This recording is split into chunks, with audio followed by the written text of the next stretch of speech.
Richard the King Petty has publicly criticized NASCAR following the recent Jack Link's 500 at Talladega Superspeedway.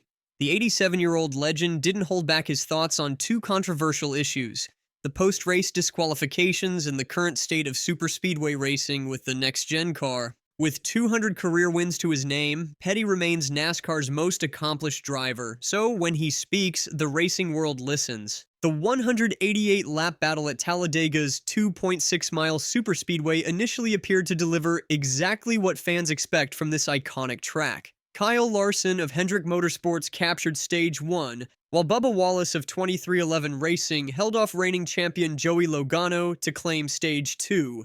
As the checkered flag waved, Team Penske's Austin Cindric emerged victorious after an intense side-by-side battle with Ryan Preece in the final laps. The two raced down the backstretch, with Cindric briefly pulling ahead in Turn 3, but Preece fought back hard.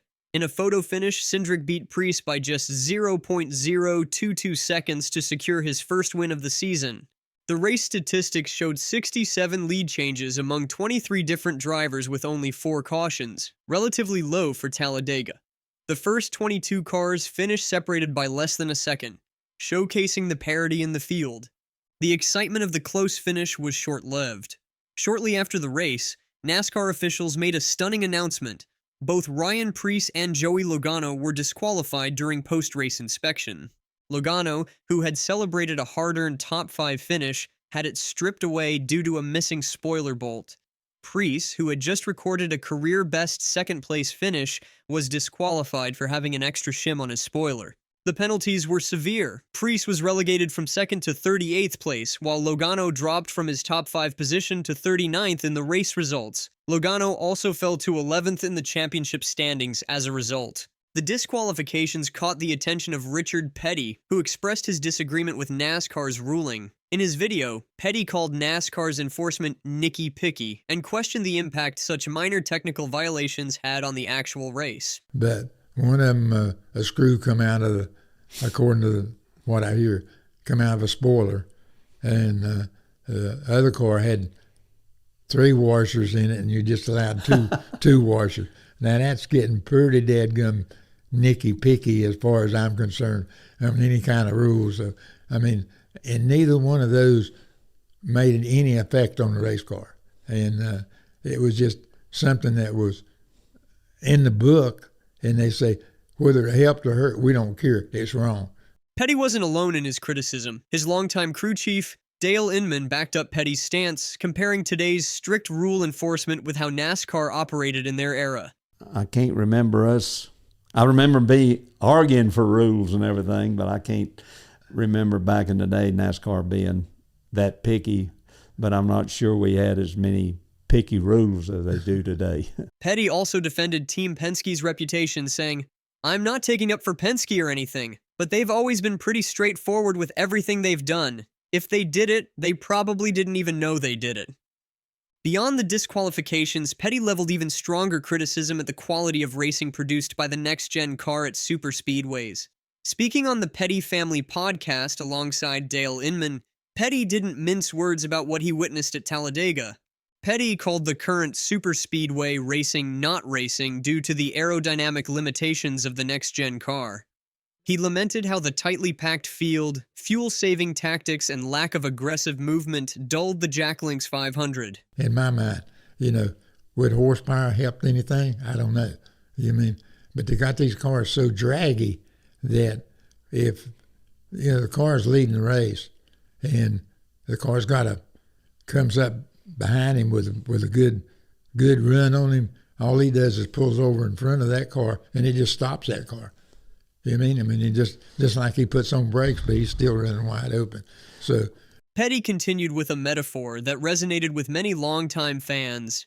To me, that's not racing. I mean, you can go out here and stand on the side of the interstate and watch cars run up and down the road, and that's what it looked like. It looked like basically they was under a caution flag all the time.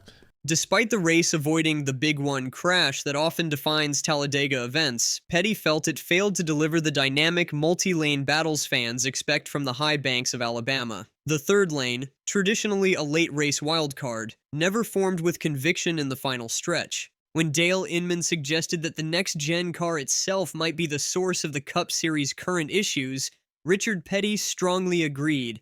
He pointed to the weekend's other National Series races as evidence. It's not the drivers. The drivers are doing everything they can to get something out of the car, and there's nothing there as far as what the other cars are.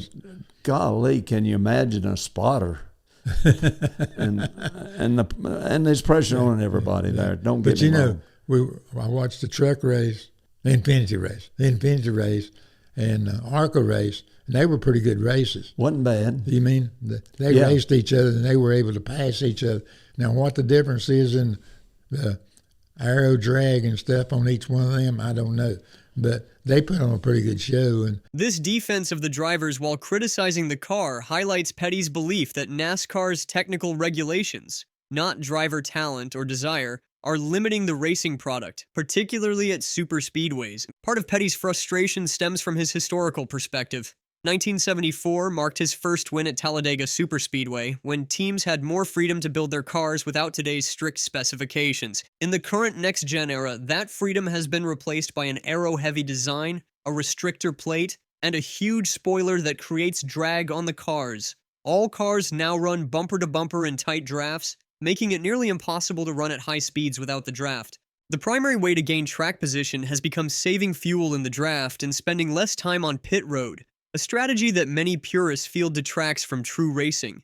Petty summarized this sentiment. Save gas, guys, save gas. Oh, boy. So everybody just riding around. While the next-gen car has brought parity to the field, Petty argues it's also homogenized racecraft.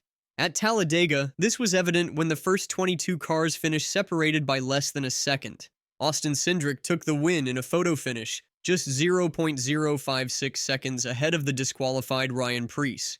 Petty isn't alone in his criticism of the current superspeedway racing format. Kyle Busch, a two-time Cup Series champion, has expressed similar frustrations, particularly after his disappointing 27th place finish at Talladega. After the race, Busch didn't hold back when discussing the challenges of racing with the next-gen car at superspeedways. On the Door Bumper Clear podcast, he explained, "You try to go for a win and make a move and pull out a line, and then if only one guy goes with you, you're both going to the back. So that guy doesn't want to go with you. You got to have like a slew of 8 of them to go with you in order to do anything." Busch added a phrase that echoed Petty's sentiments. "You're penalized by trying." This means even attempting to make a move to improve position often backfires due to the car's aerodynamic characteristics.